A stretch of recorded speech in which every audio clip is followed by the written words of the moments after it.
Blog Talk Radio. This is Heart to Heart Talk Radio, part of the Enlightenment Evolution Network. I am your host, Daniel Scranton. For the next hour or so, please listen with your heart. This is Daniel Scranton. This is Heart to Heart Talk Radio, and this is the Enlightenment Evolution Network. I have a special guest tonight by the name of Doug, Baseball Guy White. And those of you who just know him as, well, anyone who knows Doug probably knows that his moniker of Baseball Guy is something that lovingly has been attributed to him because of the many times he has spent in the hot seat with Abraham over the past, I'm going to say 20 years. And he can correct me if I'm wrong when I take him off of hold. Doug, you're on hold right now. I'm introducing you, damn it. So I think it's been about 20 years that Doug's been talking to Abraham about his first about his career as a pitcher, and then as a coach, pitching coach. He's a professional pitching coach. I've seen him at work. I've seen one of the videos he's made about pitching, and I got to say it's very impressive. But the thing I want to say first about Doug, because I like to do this with all my guests if I know them, is to talk about my connection to the guest. And in Doug's case, I went to my first Abraham workshop in San Diego, I think in 2006, maybe January of 2006. And there was this guy who everyone seemed to know in the hot seat talking to Abraham, and everyone really seemed to like him too. And I remember, thinking wow, who is this guy? I want to know this guy. And then I don't know if it was a year later that Doug and I met at Abraham workshop in San Diego. We had mutual friends, and so we've been really good friends ever since then, and I've been on some adventures together. And so that is my introduction of Douglas Bryant White. I'm taking you off of hold, Doug. Here you are. Welcome to the program. Thank you, sir. Very happy to be here this evening. Yes, you are in your off season right now as Baseball Guy. Yes, I am. Yeah, I'm off season of Baseball Guy. No more title of Baseball Guy. But it's not really. There's no off season for you really, because you have clinics that you do. You go to the Dominican Republic. You do all kinds of things, right, with the organization that you're with. Yeah, and also currently the role that I have in the organization. There is really not an off season. There's just less travel season, you'd say. But there's always something going on. They're always trying to prepare for something or get better on something. So there is really no complete break. But that's okay, because then I might have nothing to do, and so I'd probably go crazy. So it's good to have that stream through me every once in a while, Well, how many personal private clients are you seeing these days? Well, I actually, to be honest with you, I try to do as little of that as possible now, because I work so hard during the season. But really, what I like to do is I can create every once in a while. I create clients that are more of they're serious in what they're trying to do and how they're wanting to develop. And I do more of consultation, so we can chat on the phone or we can have a session or two, but then they kind of go to work on their own and they come back and call me up again or meet with me again. But it's nothing where I'm going to commit to, hey, Tuesday nights, 4 o'clock, it's me and you for the next 8 weeks. I'm not going to do that anymore. So. Okay. Awesome. Yeah. I love that. Yeah, I've earned my stripes, Dan. I've earned my stripes. Only the serious need to apply. Exactly. Only the ones who want to create a major league experience apply. Ooh.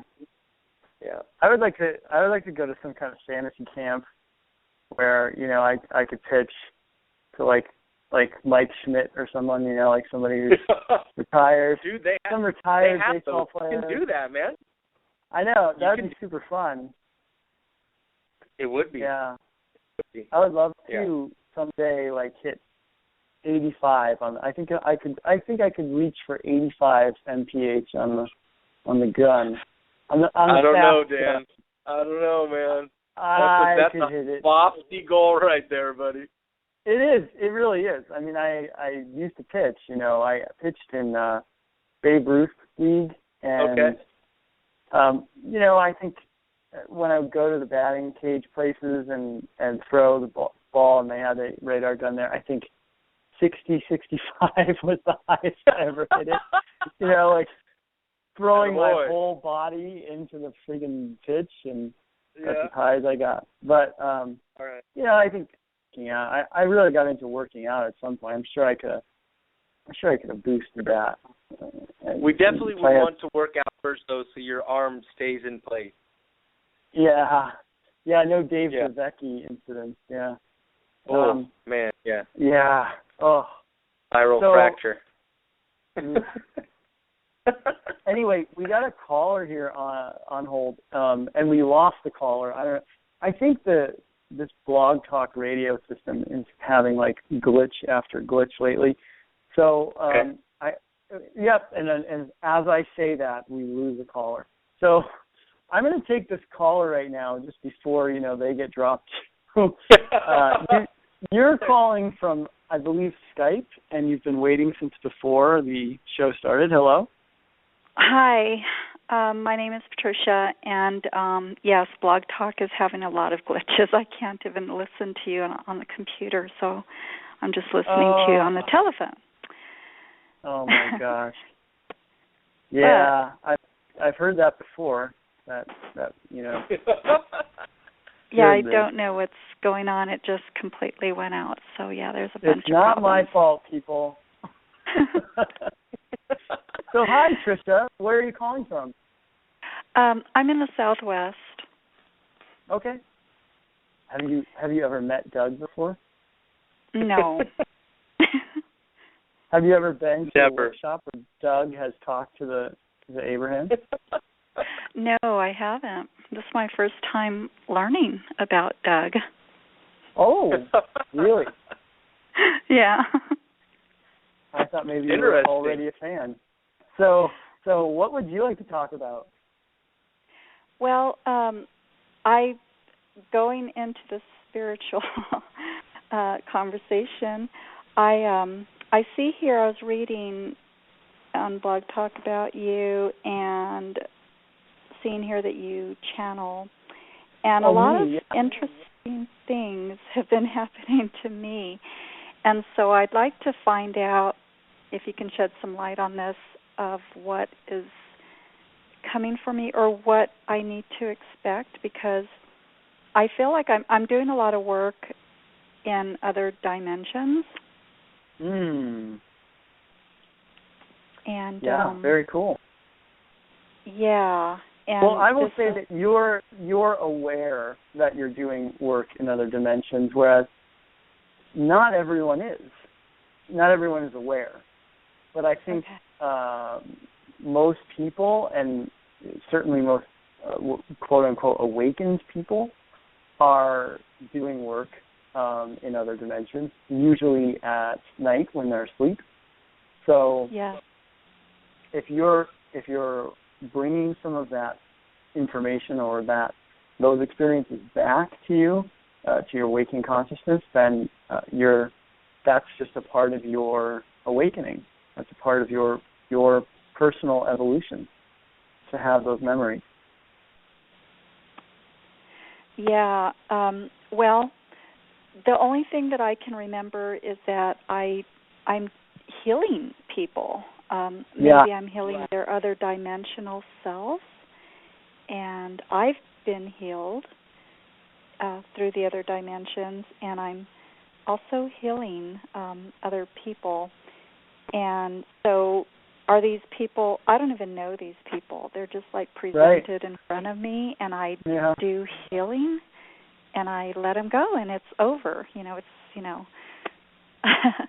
no, they don't know me, I don't know them, and it's just a healing session. And so this is real, then.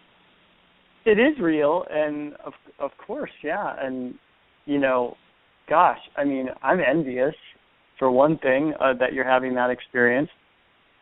Because, like I said, I think even though a lot of us are having those nighttime adventures, we don't remember what we're doing out there and all the aliens we're commiserating with, and spaceships and astral travel to other countries and parts of the world to do work like that. But you're remembering it, and that's awesome. And continue to, revel in that and have fun with it. But I think it's just part of your personal awakening to have the memories. Okay, yeah, I just didn't know where, this is the first time this has happened to me. I went with it. I'm not afraid of it. In fact, I love it. And I can't wait to do it again, when the nighttime comes, when the dream comes. But so what I wanted to ask you is, what's next? And is this my work? Am I supposed to be doing this just in other dimensions? Because I don't do this professionally. The things that I do in the dream state, I would never be able to do here. I mean, in 3D. Well, you say that, but you don't necessarily know that to be true. I never thought I would be a channel when Doug and I were going to Abraham workshops together, and just sitting there and nudging each other and cracking jokes and having a good time. I never thought that would be me up there someday, but that happened. So I would say, I don't know what's coming for you. You don't need to know what's coming for you, but just enjoy the journey, enjoy the ride, and have fun, and know that you're getting exactly what you need all the time. And follow whatever excites you with it. Follow the impulse to go do something spiritual, put your hands on someone when they're complaining of back pain or whatever. And just let it flow, just let it happen. And it'll all happen very naturally, and you'll be exactly where you need to be at every step of the way. Okay. And that's why I wanted to call, because this amazing thing happens, and it's just wonderful, and I just wanted to make sure. And I know it's true, but it's nice to always hear it from somebody else. Yeah. Confirmation. And, cool. Good. Well, I appreciate you calling in, and I'm going to get back to my guest, Doug, now. But, I really appreciate you listening and calling in, and have fun with it. Thank you. Thank you very much. Okay, Have a good evening. Thank you. Bye. You too. Douglas. Hey, there you go, buddy. You're still with us. Great. So I'm still here. Well, anyway, so the thing that is impressive to me, since we got into the woo-woo stuff with that conversation just now, let's talk about bringing what you know to the locker room, to these pitchers who are coming to you who maybe have never had a single metaphysical experience, or have never once talked about their emotions with anyone in their life. Because let's face it, if you are an athlete growing up in most families, in most communities, that's not a big topic of conversation. But then you come along, and you have this very woo-woo mother, at least. I don't know if I would call Howard very woo-woo, but your mother raised you that way and brought you to these Abraham gatherings, and you took what you learned there and brought it to the sports world. Now, how was that for you? How has that been for you to be the weird one? Well, who talks about his emotions, you know? Yeah, I mean, for me, like obviously, I wouldn't speak about it if I thought it was weird. So I don't really focus on that. I mean, the more I have experience and the more I live my life, the more I attempt to speak in a way and present myself in a way that, you know, you just can't get around it. You know, the universe is set up how it's set up, and the law of attraction is real, and it's how things work, and it's a nice little thing to know about. With the pitchers themselves, you know, and the players themselves, it's really one of those hit or miss kind of things, in the way that I don't talk to all of them the same way, first of all, and I don't approach them with this information to all of them either. The ones, you know how the universe works. The universe lines me up with the ones who want to listen and hear, and the ones I don't feel in alignment with to do that, I don't. And then, you know, some of them I'll speak in very clear terms. It'll be pure law of attraction, Abraham type stuff, and some of them it'll be more rah-rah, you know, they're speaking their language, you know. So it really just depends. But there's no doubt about it. It's very enjoyable when you hook up with that pitcher who really wants to hear the information, and is with it, and you know, wants to grow in that facet of their life. So that part's pretty fun. Well, I know you're more of a roving pitching coach, but you used to have the job of pitching coach, where you sit in the dugout and the pitcher's out there, and every once in a while you walk out to the mound. And did you ever start the conversation with something like, "How you feeling?" Yeah, well, I have like legit, like it was definitely just like you said. The more that I was with a one team, it was a lot easier, because I could literally set up the season from day 1 to day 180, or however many, you know, days are in the season. I could set it up where I dripped the information as we went, and I used the terms contrast, and I used the terms focus. Of course, that's an easy one with sports. Focus. I've used emotions. I've used emotional guidance system. I've used all those sorts of things. Some of the cooler stories was like when we were in the championship, playing in the playoffs on a couple different teams, when we won the championships in you know, for those respective affiliates. I do things where, you know, for instance, I'd have the whole group together, and we'd be in the championship game, and before the championship game, I told them, I said, hey, you know, tonight's game we're winning. The roles have already been played. Everything that you're, you know, going to do in this game has already been decided. It's already happened. All you guys have to do now is relax and go play the role, because it's already done. And we've already won this game. We're already celebrating. We're already in the clubhouse, hugging each other, and that's it. So, and I've done that a couple different times. Actually, the most recent one, when we won in Tri-City, it was the coolest, because I basically called the game exactly how it was going to happen. I said, you know, and I pointed at the pitcher. I said, there's this inning, this is what's going to happen. You're going to have to be able to settle yourself and punch back. Like, you're going to get a punch, you know what I mean? And you're going to be able to have to settle yourself and punch back. And when we do that, they'll know that we're going to win this game, and that other team's going to basically, you know, that'll take care of that. And we did that exact same thing during the game. And I went out actually to the mound, because he got punched, and I went out to the mound. I said, remember now what we talked about before the game. You're going to take a punch, and now it's your time to punch back. And I think he struck out the next two guys, and we won the championship right there. So that was pretty cool. Wow. That is pretty cool. And I didn't know that about you, that you have a psychic or intuitive feeling about these things. No, I mean, you laugh, but I mean, that was like clairvoyance. That was like a knowing, actually, a claircognizance.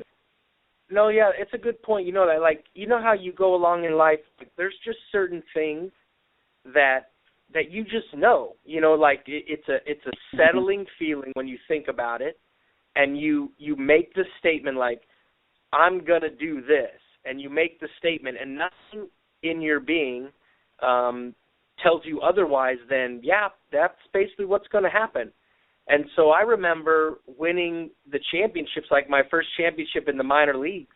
And I remember, I don't know, like midway through the season, maybe even before, I was like, man, we're going to win the championship this year. I know exactly how this is going to work out. And by the end of the season, that's exactly what happened. I've had that many times through my coaching career. It's interesting that you say that, but you're right. Well, when I went, because I did go see a game when you were coaching in Tri-City. Yeah.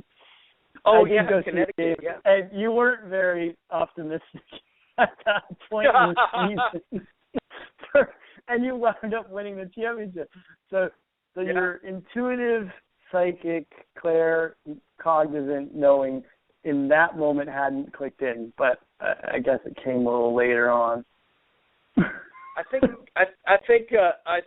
from moment to moment, like especially probably like when I was chatting with you, as you know, in the game of baseball, sometimes you want to play things down because you want to stay focused and you want to stay prepared.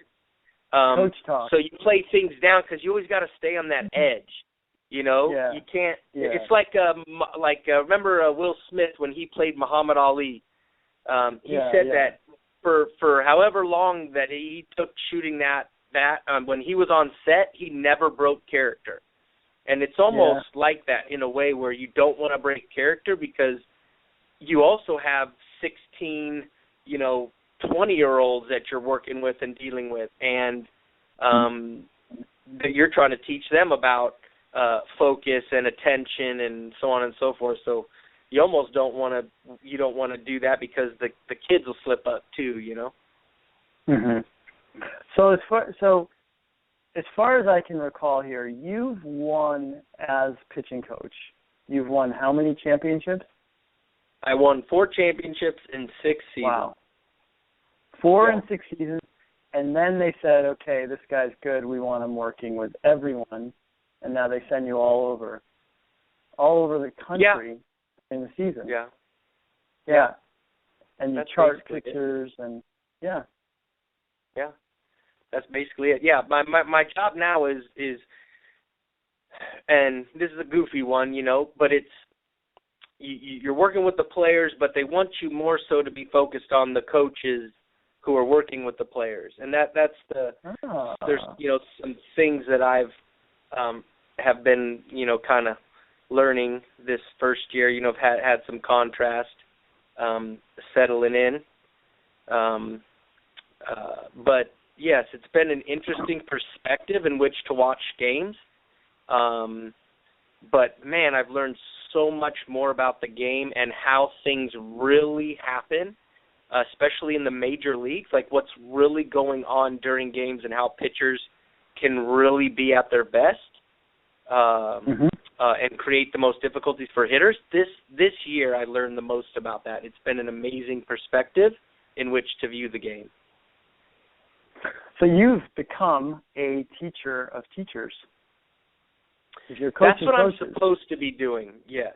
Yeah. I know I'm not supposed to be dogging on myself, but I am not the best at that just yet. That is a work in progress. Well, yeah. But you've been elevated to that position of teacher of teachers, which is great. Which is super fun. Totally awesome. Yeah. So where do you go from here? What do you think the next step is in your career for you? Well, what's your perfect position in the world of baseball? I would love to. Well, I mean, the first and foremost, like the goal that I have is to be a major league pitching coach. That's for sure. I want to see what it's like to coach the best of the best, have them to buy into a system and flourish inside that system. and to win a World Series. I mean, I want to win a World Series with a team as a pitching coach. After that, you know, there could be some things at front office, you know, maybe GM or maybe owning a team at one point. But the most, the most up-to-date goal would be that, to be a major league pitching coach. Sweet. Totally, dude. That's fun. And you've met Tony LaRussa, right? You've been in the Cardinal organization. You met Tony, and he went from pitching coach to manager to winning World Series as a manager. And what is he doing now? Tony LaRussa now is the president of operations over with the D-backs, I believe. Wow. So he's running the whole show over with that organization. Yeah. Wow. Yeah. His track record is through the roof. It's beyond good. Yeah. What's the most satisfying thing about working with an individual, whether it's a pitching coach or a pitcher? What lights you up when you're working with someone, or even a kid that you feel has major league potential, and you're working with them on the off season? When you see their light go on, that's the most enjoyable thing by far. It could be a physical thing, it could be a mental thing, it could be an emotional thing. It doesn't really matter. When the light goes on, it's like an amazing thing, because you basically just sit back and watch them frickin' just take off. So, the most obvious experience I had of that, I mean, I've had a couple, but some people listening might know, is the kid named Trevor Rosenthal. And I'm not saying like I'm the only reason of why he's playing in the big leagues. Obviously, he's throwing 98 miles an hour, and that doesn't hurt. And we didn't have a lot of, spiritual talks or anything like that. It was more about a daily process. And, hey, when you come to the field, this is your job every day. This is how you do it. This is how you do your throwing program. This is how you do your stretch. This is how you do your game, so on and so forth. Mm-hmm. And he had a couple things go on. I had him for a full season in extended spring training and in a short season in Johnson City, and we won the championship that year. I think that was the first one.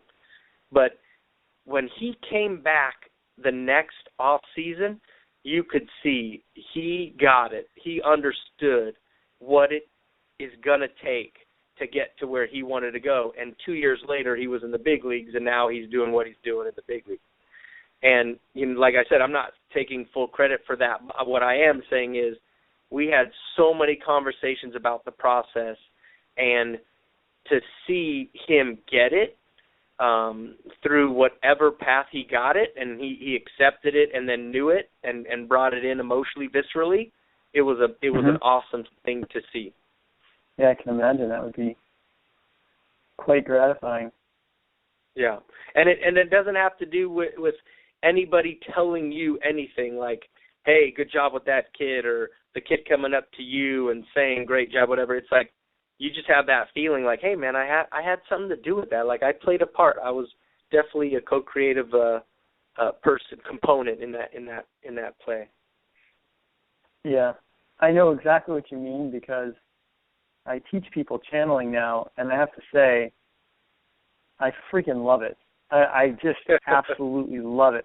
I love helping change the way a person thinks about channeling, the way a person approaches channeling, the way a person experiences channeling, even if it's not their own channeling, it's someone else's channeling. But and then I love those moments when you hear the first words coming out of their mouths and think like, oh man, there's just so much right now that this person is opening up to and allowing, and it's an incredible feeling. And I swear I could just become a full-time teacher of channeling and hang up my channeling cleats or whatever you hang up on, because it's so fun to be a teacher of teachers, Yeah, but isn't it like really so cool how you realize more and more that it's just about a perspective, and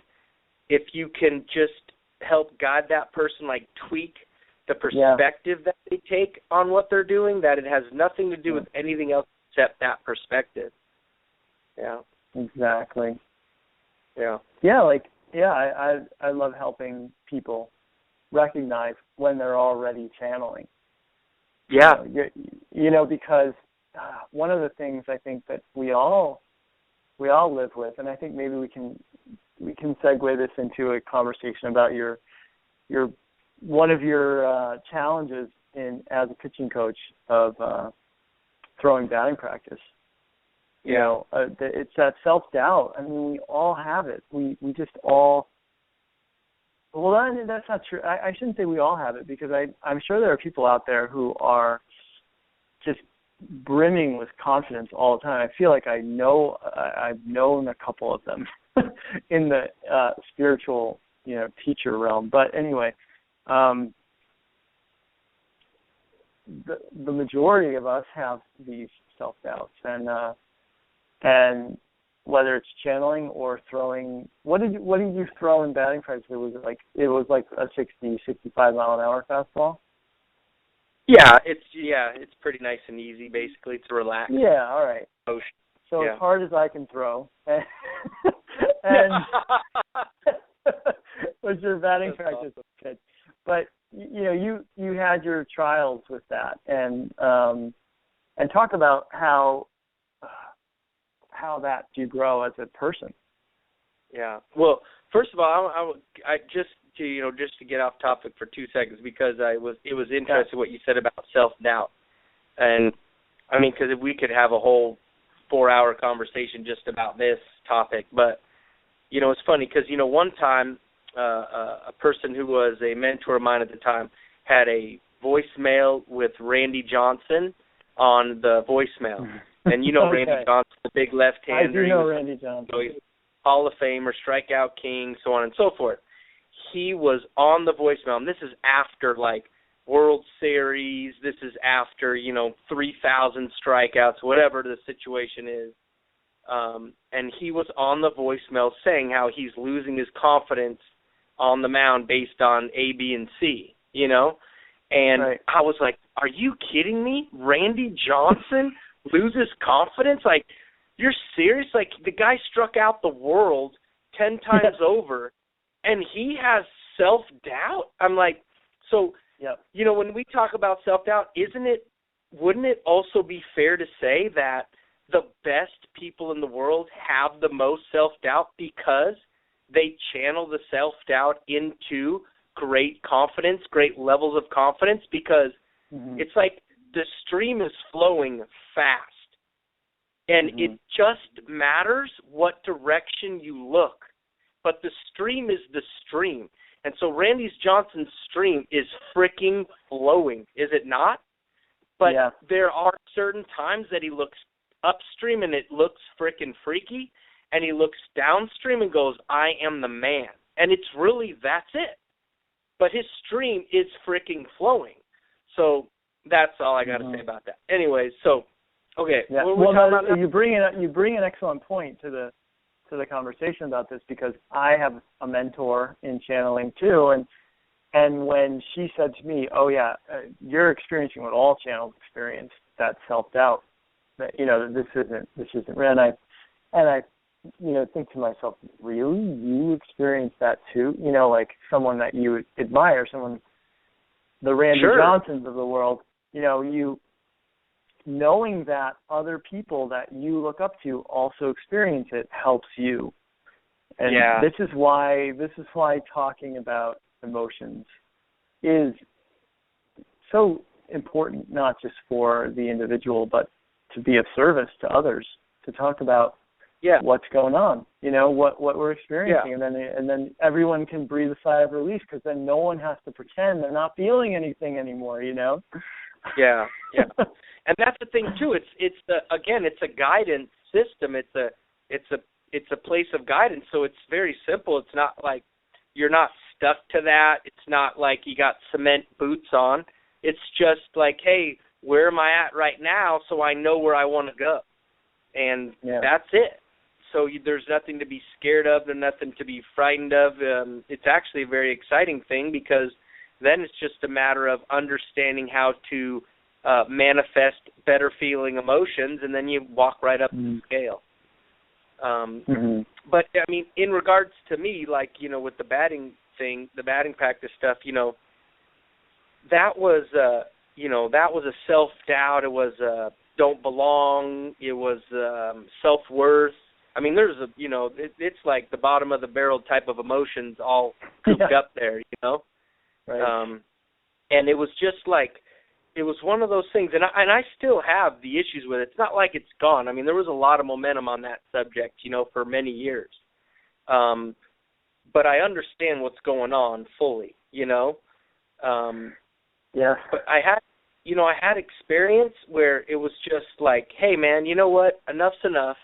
I got to take care of this for me, you know? I don't want this sucker controlling my life, you know?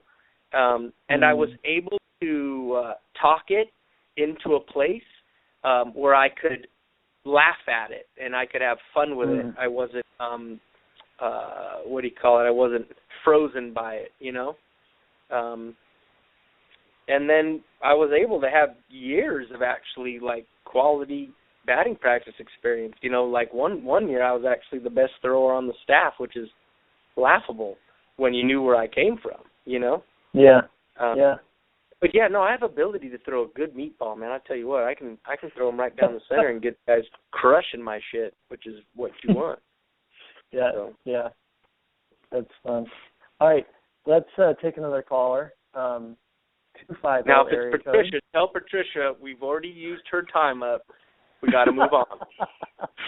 Who's this 250 area code? That's Laurel. That's me. Hi, Can you hear me? Laurel. Yeah. Yeah, I know you guys from Facebook and from Abraham Live. Yeah, is it Laurel Dowd? Yeah. Hey, Doug. I recognize the name. Oh, cool. Nice to be recognized. You guys are hitting on some really great stuff, and you know, of course, law of attraction. I happened to see your post, Daniel, and I'm thinking to myself, this is absolutely perfect, because what I've been doing is, well, just sort of a quick up on what you were just saying, Doug. I was using you and Esther as my kind of prototype of, you know, how would I feel if I were you guys, you know, you're in the big leagues, you're doing big stuff, and so how would I feel, and really looking at that, and that really helping me to you know, to find some newer, fresher feelings on things. And then what you were just saying was really hitting home too, and that was that moment of knowing that you've kind of went, that's enough, I have to take control now, and I've gotten to that point a few times, and I guess you just have to keep doing that, right? Yeah, well, you know how what Abraham says, just wait, it'll get bigger. Oh God! And so, yeah, so it's well, I've had kind those, of though. You know? Yeah, so it just really kind of depends on, like, how bad do you want to feel, or how many times you want to fall on your face. I mean, you can keep doing it, like, it's totally cool. There's no judgment. But if that doesn't feel the best, then you might want to do something about it. You might want to change your thoughts or your beliefs on the subject. Yeah, so that's totally where I'm at. Like where I'm at, like, as far as I'm concerned, I'm big league too, and I'm at the point of going, stepping into the realization of that by changing, you know, the thoughts, and like you said, you know, coming from a place of, you know, having, well, the other place, and then now going, okay, I actually have had so many amazing experiences over my life, you know, where I've actually heard the voice in my head, and that kind of thing. I've had lots of those experiences, and so my goal was, okay, how do I be in this reality world when I know this other reality because I've had it happen all my life, but how do I be in this other reality world, you know, of baseball and this and that or whatever kind of idea, right? Sure. And sorry, what was that? No, I said sure. Yeah, and so that's that, and it's powerful, like you were saying. It's that direction, that looking in that direction. That stream is going, and that's what I was hearing you say and getting really, really excited about you saying that, because that was actually what I was going to ask you about. That point where it finally just went, wow, I can control this, and this is a lot of fun. Like that point is sure. I think right. I think the other thing too, like for me at least, I don't know how Dan feels about this, but for me at least, I've had this conversation with Abraham too in the hot seat where, I told her, I was like, I really feel like sometimes when you're stepping into what you would consider the unknown, it's a new experience for you. Like what you're saying is you're coming into the big leagues with what you're trying to do, and where you're trying to go in a career or relationship, whatever the subject may be. But I feel like more and more for myself, like if I just keep giving myself a break on it all and giving myself the benefit of the doubt and soothing myself in a way where it's like, hey, this is new. This is a new experience. Be in the experience. Be okay with feeling off kilter. Be okay with being uncomfortable. Be okay with having some doubt or whatever it is. I know, Abraham says a lot, well, you can work ahead, you can pre-pave, and you can clear that up before you get there. But we're human beings, and we're just not that good all the time. And so it's okay to be in the experience and not feel good, as long as you don't continue to beat yourself up for being in the experience and not feeling that good. And learning from what you're doing. Or I won't say learning, because I know how Abraham talks about the learning word, but gaining that identification of clarity with the experience. Right. Yeah, no, totally that's absolutely perfect. And like the thing that I'm coming into the big leads about is my relationship to my whole self. It's not relationships or jobs or something like that. There's nothing out there, nothing that I'm doing that way. It's my relationship with myself, because I had an experience at a very young age where I got to leave my body and sit with another aspect, and that must have triggered something at that age. I don't remember, but I just remember sitting there with this other being looking down on the situation, and so that must have triggered that, hey, there's a whole lot more going on here kind of idea. Wow. Yeah. So it kind of stemmed from that, and just having, I won't say, because Abraham says there's no big or small things or whatever, but just having experiences all through my life where I've, come into contact with, one of them was my youngest daughter, who transitioned when she was 14. I had an amazing experience with her about a month later, where I was, there was so much going on. But anyways, in the dream, when I went to sleep that night and in the dream, she was acting like the 14-year-old in my face kind of idea, and I just looked at her and I said, hey, you can't be like that anymore, you're dead. And as soon as I said that, the whole scene changed, and she and I were just talking face to face like real time. And so I got to ask her where she was, what she was doing, that kind of thing, and it was really cool. So it really helped me, and this is before I found Abraham, and that kind of thing. But I think that experience helped me sort of to sit up and take notice, and then the whole thing shifted, and a few years later, the Abraham tapes came into my hand a few years back kind of idea. But I also wanted to share with you too is something that I've been noticing that's been happening lately is like yesterday I had some cookies that I had made, and I was just like, okay, they're too sweet, too much maple syrup, gonna throw them out. And I thought, no, I need to take these with me. And I just had a flash of, okay, go to this place. And so I went to that place, and just as I got there, I had a text from my friend, hey, you want to go for coffee? And I said, sure, but I'm right across from this certain mall. I'm gonna go to the mall. And she goes, oh my God, I'm at that mall. I get there and she's like, and I said, I wanted to give you these cookies the other day, but we didn't get together. Here's the cookies. And then she said, oh my God, and she told me something, and I was like, okay. And as I sat back later on, I was like, well, I knew in the moment, when all that happened, I knew, okay, well, this is not, this is me tapping in and tuning in kind of idea to what's coming up ahead, and this keeps happening. And so this is what I'm thinking of, this whole self idea that Abraham's talking about. But the bringing in, like Abraham's been talking about, Esther's been doing is not giving a rip, like so caring about how she feels. So caring that, like, going to bed at night, getting up the next morning, just right at it. And I just keep thinking to myself, at some point, I know along the way things have been changing for me, and am I at the point of realizing that I have to just be in the moment with it, like, and just go, there is nothing more other than feeling good in this moment. Because if I take myself out of the moment, right, then I'm somewhere else, and I'm not the whole self anymore, kind of idea. If I'm thinking ahead and going, I'm not there yet, kind of idea, right? Yeah. Yeah, wholeheartedly agree. Yeah.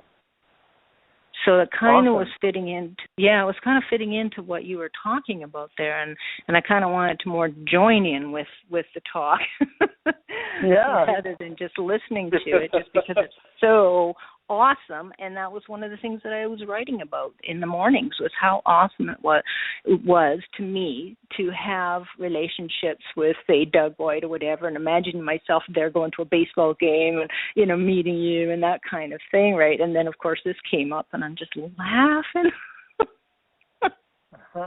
It's like awesome. I love how it works, and I love when I can understand it, and I appreciate what you said about not beating myself up when it's not happening. And maybe if you have any more words on that's I was really enjoying that. Well, that's fantastic. Yeah, we're going to continue the conversation. We have another caller on hold here waiting, so I'm going to put you back on hold, and you can listen to the rest. But thanks for calling in and listening and sharing your story. All right, thanks, guys. All right, cheers. Yep. Have a good night. Thank you. You too. Yeah, we have other callers that keep calling in here. So let's see what the person from the 816 area code has to say for themselves. Hello, 816. Hi, Daniel. It's Philip, PBS. Hey, Philip. What's up? How's it read going? Your little description. Good.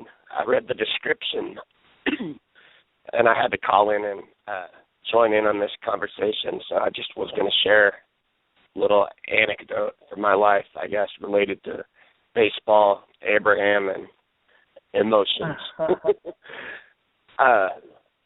Well, I live in Kansas City. I have lived here since I was like 6 years old, since 1986. And when I was a kid, I was really into sports, and I played baseball. And then I kind of got into spirituality, and I kind of set sports aside.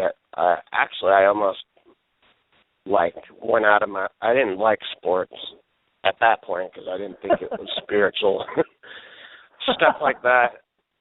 But I always followed the Chiefs and the Royals, and so this postseason in baseball and the World Series has been quite the ride, and teaching me the lesson of it's about the ride, the journey, not the destination. Because I watched every single game. I watched the Royals clinch playoffs. I watched the card game, every single game up until the World Series last week. And what a ride of emotions. I mean, I've never cried so much. I literally fell in love with baseball again. Watching this team and like the energy that in Kansas City during this these playoffs and World Series has just been off the charts. It just seems like it's brought so many people together and so much joy and happiness. And I just yesterday watched all the post-game reports and Sports Center and stuff because I was in mourning for the loss.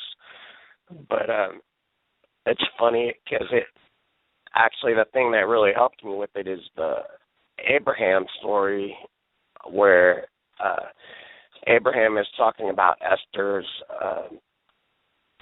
someone in her family, I think it's one of her kids maybe, a football fan and getting tickets to the Super Bowl or something, and the whole how the whole experience of it.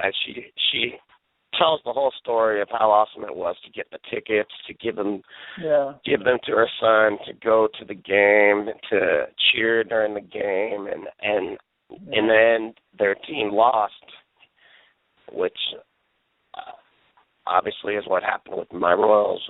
And I don't know if I would have been able to deal with it without. I had to go back and find that YouTube video and listen to it just to be okay. But I mean, it's funny now because I see the spirituality of sports, of baseball, of these guys being in such alignment to just do these amazing things on the field. And especially there's one player, a pitcher in particular from the World Series, which I'm not going to say his name because I've heard it enough. But that would be Madison Bumgarner. Yeah, thanks. We were watching the game, and it's like,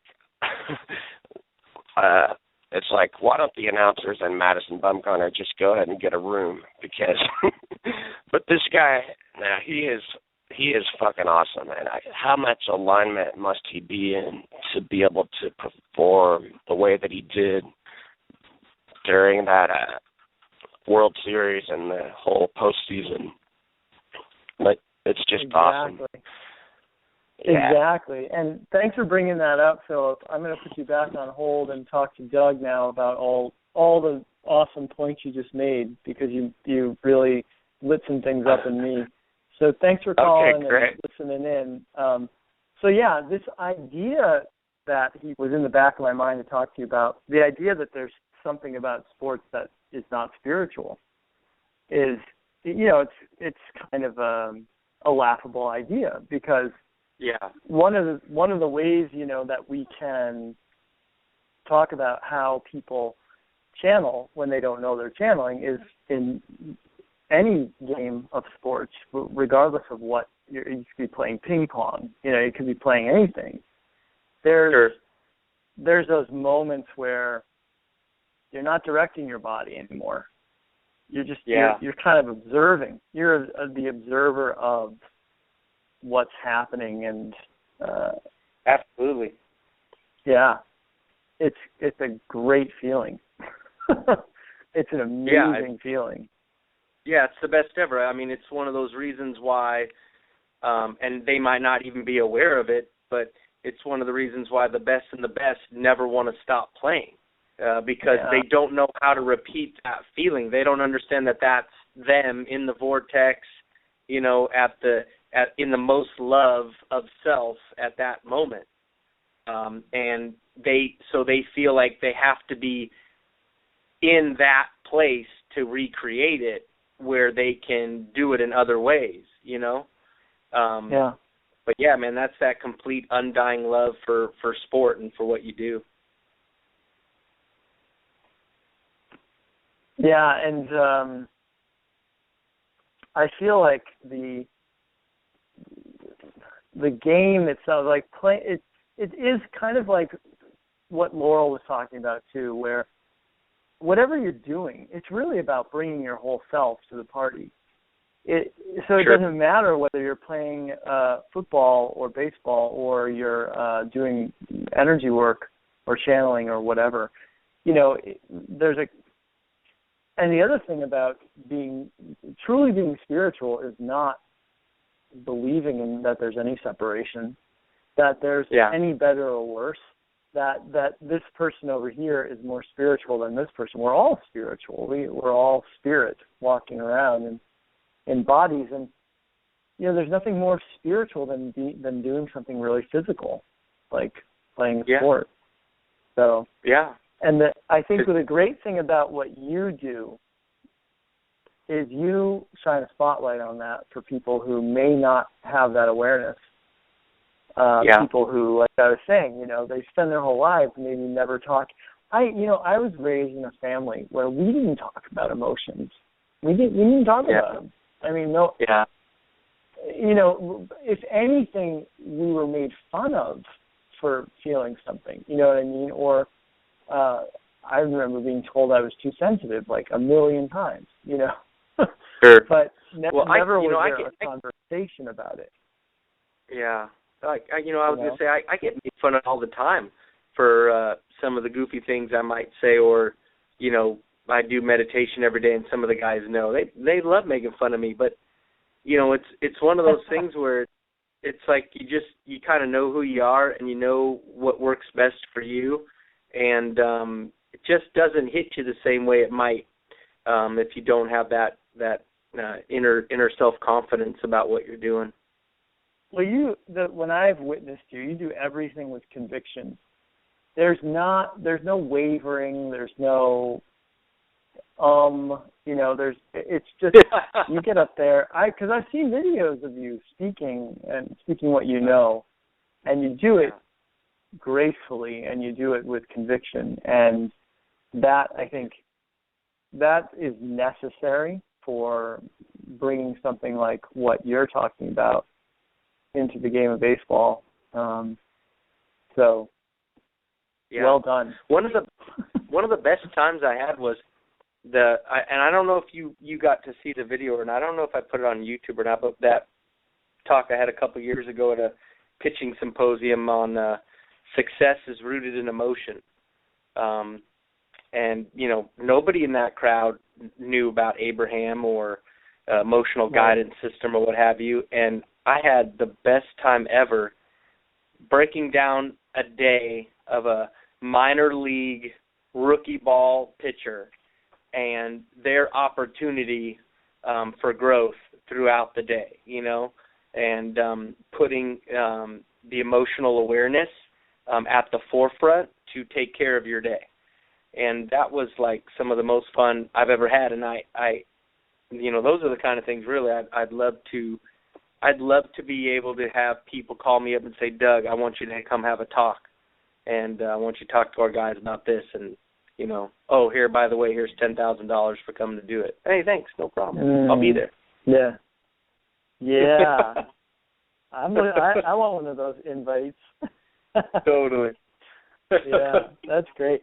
Now, the other thing that has come to my awareness in this conversation is about, there's a lot of choices that need to be made by coaches and managers and players throughout the game. And you can make those choices based purely on what you think, or you can make those choices based on a feeling, a hunch. I just know this to be a fastball on the outside corner. I don't, regardless of what the count is calling for or whatever. We were talking about LaRussa before. Now, LaRussa was a big numbers guy, wasn't he? Like, he just wanted to look at all the ways in which the computers were telling him what to do next, right? Is that true, or am I making this up? I don't know, because I wasn't involved with the Cardinals organization, when I was first starting out. So I'm not sure how much he brought in the sabermetrics and the analytics into his decision making.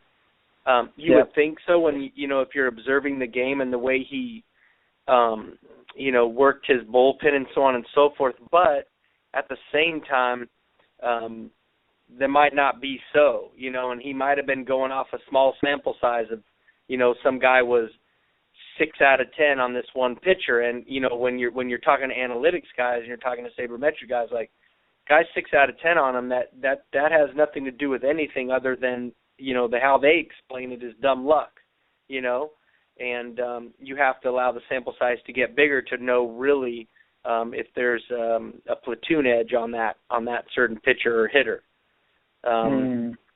So it kind of depends. I don't know. But what I can tell you is the organization that I'm in now, they definitely have a huge amount of analytics and sabermetrics and such, streamlining the information. And to be honest with you, I love it, especially on the pitching side. I'm like best friends with our director of sciences, because not only is he one smart dude, but he makes it so easy to show pitchers how they can improve and develop. And sometimes, you know, when you're in the physical world that we're in and you're dealing with pitchers trying to get better, numbers don't lie. And guys, you know, these guys are big-time reality guys. They're reality-driven. So you have to find a way to appease them. And when you look at numbers, that appeases them because there is no conversation. It's like, this is what's going on. What do you think about that? Or what do you got to say about that? And there's nothing really they can. So, well, the way that I'm thinking about this now is I don't know if you've ever heard. I think I'm getting this from my knowledge base of the Abraham material, but I'm pretty sure I've heard Abraham talk about using tarot cards and using tarot cards in the same way that you're talking about using stats and numbers and all these analytics. They're like a guide, and you use them as a way of maybe a template, or just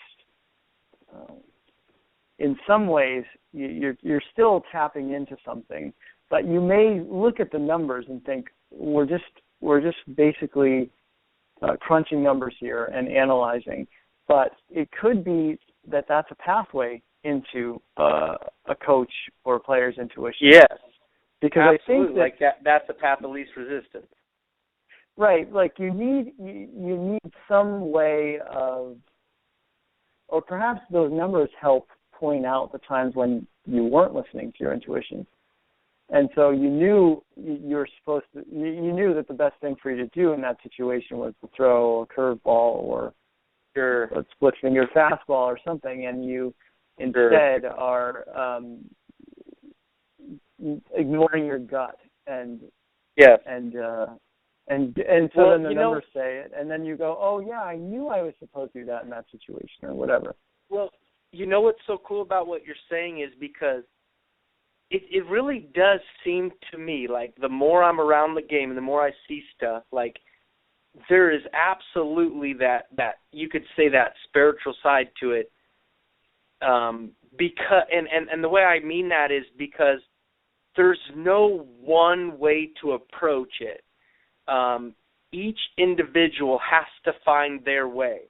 They have to find how they get hitters out. They have to find what are their best pitches, what are their best sequences, what are their best this, that, and the other. And what we're finding out more and more with the analytics side of it is that every pitch is an individual pitch, and they don't necessarily work off of one another. There are times where you look at it and it really feels and looks like it does, but sometimes, like for example, you have pitchers like Mariano Rivera. Mariano threw one type of pitch for most of his career. He threw a cutter, okay? And actually, seeing the analytics, the description of the pitch, it actually wasn't even that amazing of a cutter. What was so amazing about his cutter is the way he located it. So now you take one pitch, and you could consistently get people out. They knew what was coming. They may have known where it was coming, and they still couldn't hit it. And that right there opens up a whole new world to pitchers. And so what we're coming to see is that there is no one way to get people out. We just have to find what every individual has special in their arsenal, and then we have to locate that specialness to a certain space in the strike zone. And if you can do that, the numbers are going to go in your favor, period, point blank, end of story. That's it. And it's like, it's amazing if you can get that. Now what you got to do is you got to be able to friggin' repeat it and you know, and execute. Exactly. You got to be able to execute. So that part of the game is just amazing, though, to figure this stuff out. It's amazing. We got another caller. This is a 619 area code, so it's probably someone we know. Hey, hello? SD's in the house, homie. 619. Hello? No way. You got to hang up trouble. immediately. This is trouble up, right Dan. here. I have an idea. No fairies, Dan. It's a no fairy rule. It's a no fairy zone. No flying.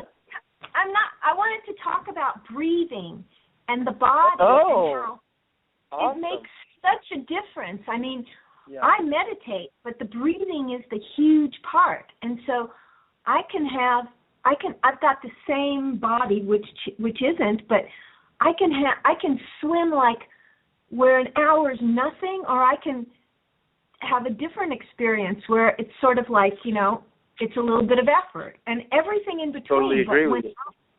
Yeah, and so these guys, if they aren't meditating, that's just like almost like a whole realm they can still do to open up, where all of a sudden they'll just have even more physical powers. But that just reminded me of a practical joke that Sports Illustrated once played on the public. Okay, this was in the 80s. And they wrote an article about a guy who was a prospect in the New York Mets organization, and he was a pitcher, and he could do all these amazing things. And I remember them saying in the article that he meditated or something like that. I think it was meditation. But it's funny because my point in telling the story is that there is an awareness that something like that could have an effect on a person's abilities, because they were saying that this guy could do all these amazing things, and it was a joke, but still, what made it, but one of the ways they tried to make it believable was by saying that he meditated. Right. You don't remember that, Doug? Yeah. That's interesting. Who do you know the name? Do you remember the name? Let me Google it right now. You guys talk amongst yourselves. I'll see if I can find it. Well, it's funny. It's funny you bring the meditation and the breathing up and so on and so forth, because first of all, last year, not this season, last season, towards the end of the season, brought all the guys out, all the pitchers out to the line, and I said, okay, guys, we're all going to do this today. You can choose to do it in the future, but we're all going to at least try it today. And we did a breathing exercise prior to stretch where they would walk and they would count their breaths out and in, and I would change the count, just have them focusing on their breath, moving their body, and it's amazing how they were able to have a better stretch, like their body responded better to the stretch. They were able to go deeper in certain stretches that they normally aren't able to, just based on their breath. But the other thing that's awesome, what you're saying, is because, like I talked to a couple guys in the organization, I want to bring that mindfulness practice to the organization. We already have some sports psychologists and guys, who talk, but I really want to be able to introduce meditation and breathing into it now. Whether they're going to let me or not, I don't know, but I'm using this off season to research that and get some articles together and some information together to talk to the guys about.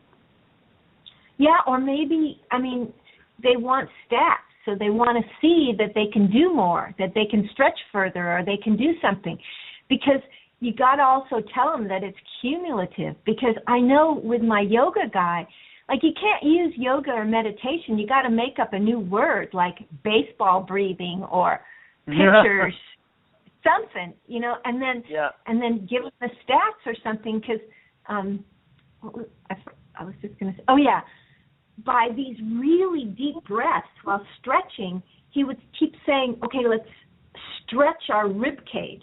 Put your fingers in between your ribs until you can just, and then over time, you just naturally start to breathe like that. Yeah. You just take it for breaths all the time. And so oxygen's like the basic thing. And if they're really focused on taking it in super deep, then they're not thinking either. So that's really good.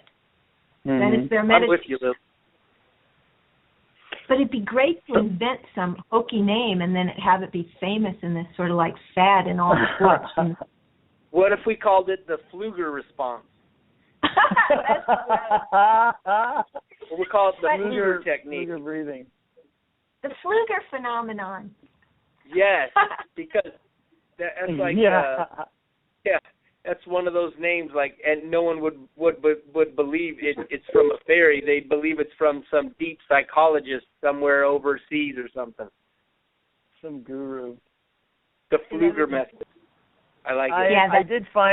I did find proof that I'm not making this up about the guy, and the story that it ran on April Fool's Day, and it was written by George Plimpton, who's kind of a famous author. Yeah, I know him. Yeah, he was in Good Will Hunting. The story he wrote was about this guy, Sid Finch, who could throw a 168-mile-per-hour fastball thanks to his Buddhist. This is a joke. Thanks to his Buddhist training, and that there's a quote here from the article that says he's a pitcher, part yogi and part recluse, impressively liberated from our opulent lifestyle. Sid's deciding about yoga and his future in baseball.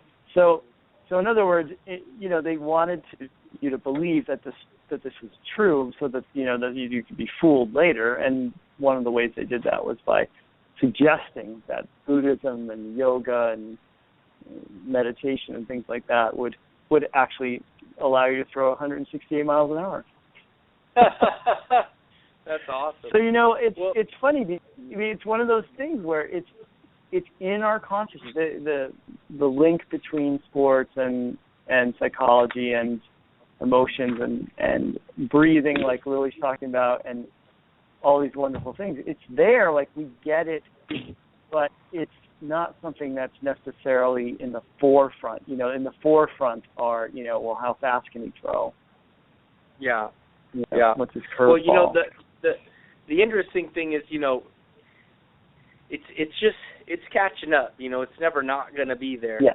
And one of the things that I'm doing to kind of prepare myself for this mindfulness practice that I wanted to bring into the organization is, for example, the Seattle Seahawks, Coach Pete Carroll. They used to have optional meditation and yoga, and now it's mandatory. And that whole organization, you should see how they speak and talk about it. It's like amazing. And then I just saw an article that one of the medical guys in the organization for the Astros sent to me the other day about Phil Jackson, but we already know because his name, the Zen Master. But again, he's bringing that to the Knicks to where they do. It's some sort of mindfulness practice. I'm not exactly for sure what the practice is, but he's definitely bringing it to the organization. Of course, Derek Fisher, a longtime player for Phil Jackson, is on board with it. But this stuff is coming. It's hot on path. And, there actually was a major league pitcher. I'm not going to say the name just out of respect to him because they actually had fake names for him when he was there. But there was a major league pitcher at Abraham's workshop last year in San Diego when I went. I didn't go up to him. I let him be. I didn't go up to him or say anything to him. But actually, what the funny thing about that is our major league pitching coach is actually wanting our GM to sign him. He's working on some things with a private coach that our major league pitching coach knows and is very familiar with, and they want to get him in the organization. So it would be awesome if he did, because if he truly practices it, and if he truly is with it, I would love to be able to have that interaction with him during the season, man, that would be special. Yeah. And maybe he would come out of the closet and start talking about his beliefs. There you go, buddy. You know, be like, man, if this guy does it, it's all okay. Here we go. You should have introduced yourself. I will. Sorry. I shall. Yeah. Yeah, well, you'll have that conversation with him someday. Lily, what else do you have? Anything? I don't know. I just keep seeing where you just ask about guys for volunteers, like 4 or 5, and you just say, okay, we're just going to try some things for a few weeks. We're going to breathe, and we're going to, like, run before and after and see if it makes a difference, or stretch, or we're going to stretch our rib cage, and then make your own, like, experiment with results, and then be the blazer, be the trailblazer, because it's so, of course, I mean, you know how Abraham got, in the public, and it took some time, but then it got more and more. And then we find out that all this info was already in the public. There's these books on law of attraction and vibration, and nobody paid attention to them. So all this stuff's already there. It just, you just have to get the focus of it and results. They want stats. And then it just takes one news story, and all of a sudden everybody's on it. True that, woman. True that. Mm-hmm. All right, Lily. Thanks for calling in. We love you. Okay, thanks. Bye. Love you, Lily. Bye. She has sent me no less than like 10 emails since the show started. Nice. Keeping me posted on her. Yeah, we're having some blog talk. Radio is having some glitches, and so she kept getting dropped from listening, but she kept coming back. So she's the best we woman must be ever. doing something right. She's so cool. Yeah. We love you, Lily. We love to tease Lily, but that's because we just love her so much. Totally. We love her. She's also so easy to tease because she thinks you're serious sometimes, and it's pretty funny. What else do we want to talk about? What else do we want to talk about in the time we have left? What do you want to talk about? Well, your show, buddy. Talk about anything. I think that a lot of people probably, because I think a lot more people are going to listen to this show after it's over and listen to the replay. And so I want people to know, who don't know this, that Doug is also a surfer guy. He loves to surf. And you have dolphins come and commune with you out there when you're sitting on your board, right? Yeah, I actually started a log up with it, so that every time I saw a dolphin or had interaction with it, I logged it. And there was this one off season, I still get it from time to time, but it was one significant off season, and I mean throughout the years, but and I remember asking Abraham in the hot seat, why am I getting all these dolphins coming around? And she was having fun with me, and she said, well, it's because they love your ego, because we were having a talk, related to ego, I guess, in the thing, and she was, the whole crowd's laughing at me at this point. But the interactions I've had with dolphins it's just amazing how close they've gotten to me, how they've dove out of the air around me. I mean, things I've seen. I mean, I remember one time in La Jolla, and I was not in the water, I don't think, at this point. No, actually I was. I was waiting for a set to come. And there literally was a freeway of dolphins, had to be hundreds, just going as fast as lightning through the ocean. I've never seen anything like it before or after it, but I was like, are you kidding me right now? Look, it's a freeway of dolphins. I mean, and then I've had ones dive out full body, right in between me and a friend. I mean, I've had some amazing interactions. That's pretty special, man. Surfing itself is pretty special, but to add that to it is pretty awesome.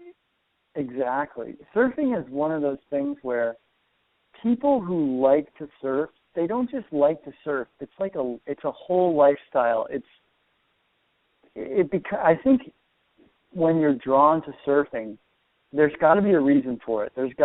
Obviously your higher self or your inner being or whatever you want to call it is pulling you towards that ocean, to be in the ocean, to be on the board. And because the people who do it, they do it like beyond religiously, like almost obsessively, which is the way that I am too about what I do. I mean, I walk in nature, whether it's at the beach or in the woods, for like 2 hours every day. I'm that way when it comes to being in nature. But surfers, yeah. Oh, it's all about that feeling place, right? We have a caller right now who's a surfer who wants to join in. Hey, McKinley. Nice. Hey, Daniel. Hey, I'm really enjoying so many aspects of this show, and of course, yes, you're right about the whole surf thing. It's yeah. Oh my goodness. Are you a surfer in San Diego? No, I'm in Ojai with Daniel. Oh, nice. Yeah, but I have family in San Diego, but I surf in Ventura. But yeah, nice. It's beyond words. It's something that it's a heart wholeness that I can't express. Yeah. But what I was wanting to share and kind of hear more about is I so appreciate your journey of combining the things that you're passionate about in terms of spirit and in your 3D world. And I'm impressed. So I feel like that act is something that opens doors for other people and makes it easier for other people to do the same. So thank you. Thank you. Appreciate it. Yeah. And I appreciate the talk about being sort of like getting to that point and going, I'm going to do this. Because I'm starting a business myself, and there are times where I want to feel anxiety. My ego wants to be worried. And I have to pull myself back from that edge and love myself in this moment and not worry about the next one and not worry about the last one, because any of that is me not loving me, not being good to me. So thank you. One of the things I've always admired about Doug and noticed about him is that he is a doer. So I think I was talking to you on the phone today. I was talking to you on the phone one day, and you said something like, I'm thinking about making a YouTube video where I'm going to teach blah, blah, blah, blah, I forget what you. And the next thing you know, it's up on YouTube, like later that day or something. Like he just went out and got whatever equipment he needed to, because it's not like you sit making a YouTube video where you're just sitting in front of your computer and you just press the record button. He had to actually go out onto a baseball field and make this video, and then he made 2 DVDs. So let's talk about.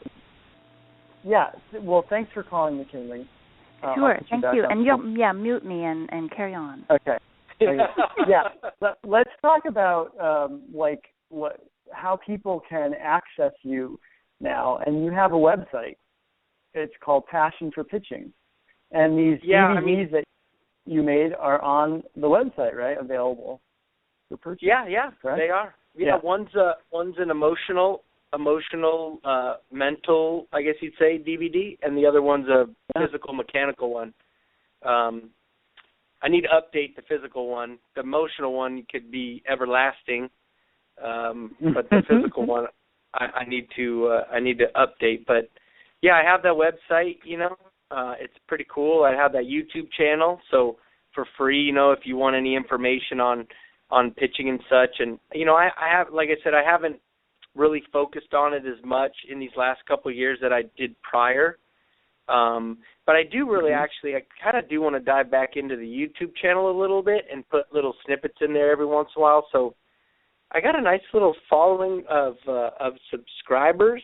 I just need to put what is your YouTube channel name? Is it Passion for Pitching? I think so. I don't know. That's a good question. If you type in Passion for Pitching, Doug White. Put in Douglas Bryant White, it'll come up. Yeah, your it's just Doug White is your YouTube channel name. Pretty you got spicy. 14 videos. Yeah, 14 videos up there. I watched that one where you're developing young pitchers. Yeah, that was pretty fun. Yeah, I've seen that one. Yeah. Very cool. Yeah, 1,800 views on one of them. 3,300 views on another one. That's pretty good.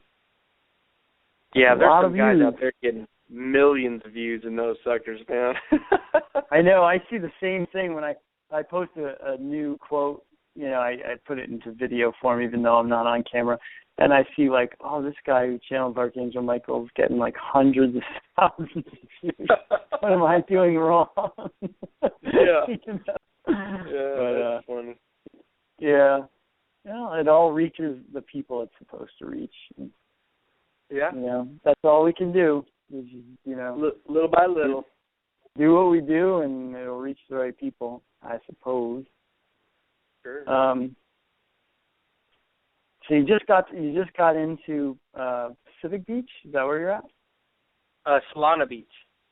Solana Beach for the North off-season. County. Yes, sir. You'll be there. Got a nice surf in these last 2 days. And you have 3 months there or more? Yeah, I think it's 3.5. Middle of February, go back to Big League Camp. Uh-huh. Is that going to be in Arizona or Florida? It's in Florida, man. Oh, I wish it was Phoenix, Arizona, but it's Florida. Yeah. How I wish. I have my mom my and dad sister. a little bit more. Well, I got my oldest sister and her husband and 2 kids in Phoenix, and then my parents live in Prescott.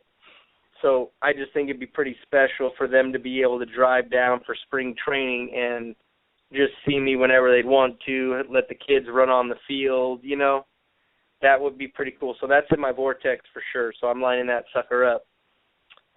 Within a short period of time, that'll be happening. Yeah. Yeah. You know Howie, Dan? I do. He emailed me today. He's Did he? disappointed. Did he tell you to be nice to his disappointed that son? we won't be spending Christmas together again, I've had Christmas. I've had a white Christmas the past 2 in a row. Legitimately. A white Christmas with a dash of Fluger, and and the herds have been getting involved lately. And I'm going to be on Oahu right before Christmas this year with the herds, and then go back. Fun. Oh, who knows where Lana and I will be living? By the way, we don't know if we're going to stay on the Big Island or start looking at places in Kauai too. But this is my last show. This is my last show on the mainland for at least who knows until when. But this is our last Heart to Heart Talk Radio on the mainland, and next one will be in Hawaii. Your travels have taken you to some pretty cool places, man. Yeah. It's really exciting. Really exciting. I'm glad. Well, my friend? I'm glad I got to meet you. Oh, come on. We're going to see each other again. Oh, no. I'm just saying, I'm glad our paths crossed that Me too. one fun day at the Abraham Workshop. Yeah, with our mutual friend, Andrea, who introduced us. Andrea Lake. I'm pretty positive that's how we met, is through Andrea Lake. And, it's been a love affair ever since. Love affair. I just name dropped for you.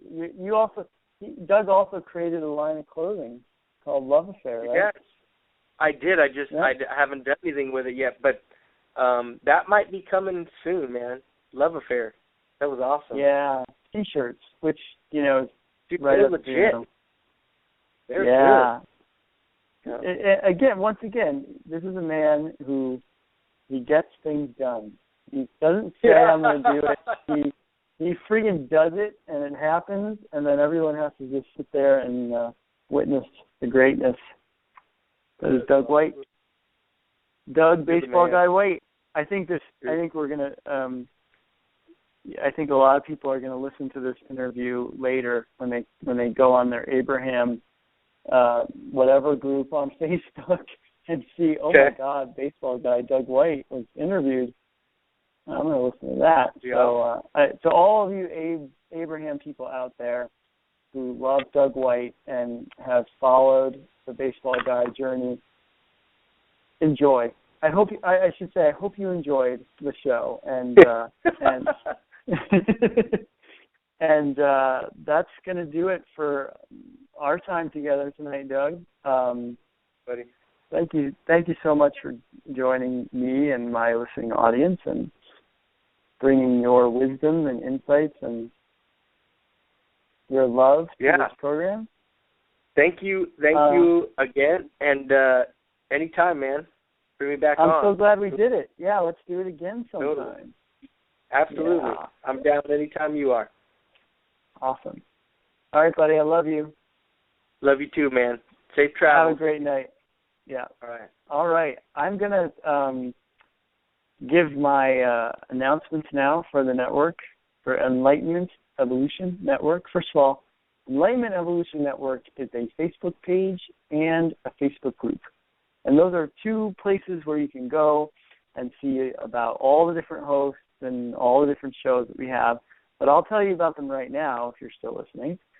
Tomorrow we have Soulfulpreneur Radio with Rachel Archelaus and Megan Crandall-Meyer. That's at 12 noon Pacific, 3 p.m. Eastern. That show is usually about business and spirituality and combining the two, turning your calling into a career. But these girls are also psychics and will take your calls and give readings, and they're awesome. I know both of them personally, and they do a great show. And then tomorrow night, Victoria Vivas with Earth Sky People Radio. That's on at 6 p.m. Pacific, 9 p.m. Eastern. Victoria almost always has a guest on. I don't know who her guest is this week. Her show is not just about combining the energies of the Earth with the energies of the sky or star realm. She has all kinds of guests on her show, and she's an amazing human being. I love her, and I think you should listen to her show. So there. And then another person I love is Rob Gauthier, and his show is called the Enlightenment Evolution Hour, and his show is on Wednesdays, 6 p.m. Pacific, 9 p.m. Eastern. Rob is a channeler for TREB, T-R-E-B, human reptilian hybrid, lovely being, TREB, and Rob's website is trebchanneling.com, so there's a lot of information there about Rob and what he's up to and his show. And definitely check out Rob's show. I've been on it at least 3 times, and it's fantastic. Thursday nights, Philip Malika with the Consciousness Evolution Hour is also on at 6 to 9 p.m., and Philip has a wide range of guests. He has a wonderful Facebook group called Consciousness Evolution 2.0. It's growing by the minute, and it has wonderful people participating in that group on a regular basis. So check that out. Friday nights, Kalina Angel brings you the Earth Experience with Kalina Angel, and that's also at 6 and 9 p.m., 6 p.m. Pacific, 9 p.m. Eastern. When I say 6 and 9, that's what I mean, okay? Kalina's show will definitely have Rob on occasionally as a guest, and he'll be channeling, and she has all kinds of wonderful clips that she plays and music, and puts a real show together. So check that out as well. Saturdays, hold on a second, because we have a recent change on Saturdays, and I have to look this up now. Okay, Saturdays at 6 and 9, we have Disclosure Now with Pied Piper and co-host Texas Rebel. So their show is all about ETs and contact and government conspiracies and all that good stuff. So check that one out too. Then on Sunday mornings for West Coasters, it's 11 a.m. Pacific, 2 p.m. Eastern. We have About Oneness with Karen Newman. Karen is a channeler and a singer and a lot of things, a lot of wonderful things, and her show focuses on a lot of different topics, including the twin flame phenomenon, and sometimes she has her twin flame on as co-host. So definitely check her show out. She's broadcasting from the Netherlands, which is kind of cool. Sunday nights, we have the Resonance Intention. I believe that show has not yet begun. It's been pushing back the start date because of all the things that Neil and Soul have going on in their lives. They are the hosts, and their show is all about all things frequency and vibration. It's about musicians who share their high-frequency energy in their music and a variety of topics, anything basically that's about uplifting the vibration of humanity. So for that show, that's coming soon. My guest next week will be Terry Plua. She is a psychic, intuitive, gives all sorts of readings, and I'm very excited to have Terry on my show next week. So that show will be from Hawaii, and I'm not going to change the time of the show. It will be the same time. And if you want to connect with me, I'm at danielscranton.com. I have a lot of offerings on danielscranton.com. I'm offering more things now than I ever have. Not only am I teaching channeling, but teaching meditation. I have sound healing that I do, and you can become a member of my website, which means you'll be doing a lot of work with me. I'm also offering myself up as a conscious guide. So I would work with people one-on-one when I'm not channeling, and I have done for the new. And that is all I got, people. I love you all. I thank you all for tuning in. And this is Daniel Scranton signing off. Heart to Heart Talk Radio. Good night.